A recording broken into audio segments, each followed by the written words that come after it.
Il était une fois, un voleur a fait irruption dans la maison des moines pendant que les moines récitaient cette prière dans sa chambre. Il a pointé une épée sur le moine. Le voleur l'a menacé de le tuer à moins qu'il ne lui donne l'argent. Le moine, pas effrayé par le voleur, répondit calmement. « Vous me dérangez, l'argent est dans ce tiroir là-bas. » Il désigna un comptoir dans le coin le plus éloigné de la pièce. « Servez-vous, dit-il en revenant à sa prière. » Le voleur s'est précipité vers le tiroir et a commencé à collecter l'argent. Il attendit le moine crier. « Ne prenez pas tout, laissez-moi un peu pour payer mes impôts demain. » Le clairon se figea à sa place. Ce n'était pas une demande, mais une demande audacieuse. Néanmoins, il fit ce qu'on lui demandait et se dirigea vers la porte. Le moine a crié. « Vous partez sans même me remercier pour l'argent, comme c'est très impoli de votre part. » Le voleur a été choqué par le niveau du courage affiché par le moine.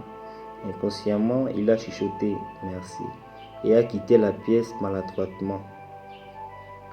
Plus tard dans la nuit, il raconta à son ami sa rencontre bizarre avec le moine.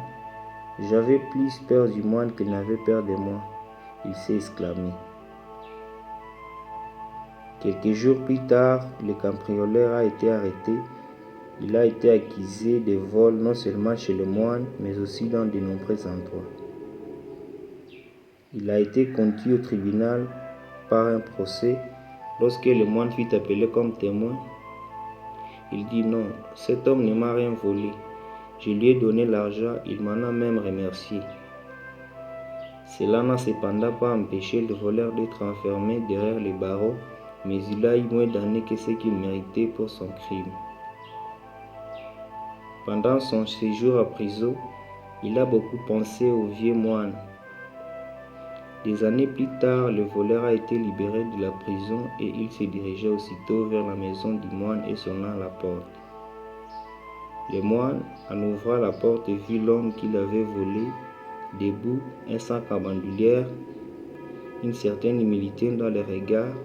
Le moine a ri et dit « Je savais que tu viendrais. » Il a accueilli de tout cœur le criminel dans sa maison et l'a préparé pour son avenir sur les trois chemins. Combien de fois dans nos vies qu'on s'est retrouvé dans une situation similaire, que l'on était incapable de garder notre sang-froid et du coup ça a mal tourné.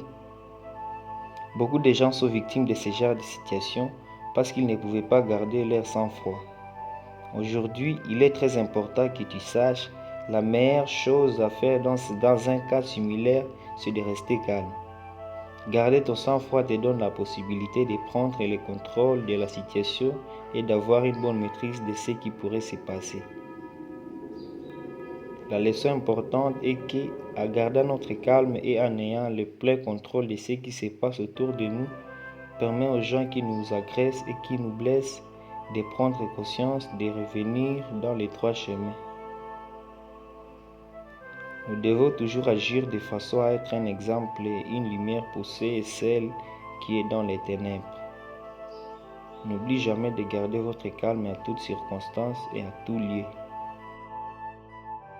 Si vous avez aimé cette vidéo, partagez-la et surtout n'oubliez pas de vous abonner et activer la cloche de notification pour ne rien rater au prochain rendez-vous.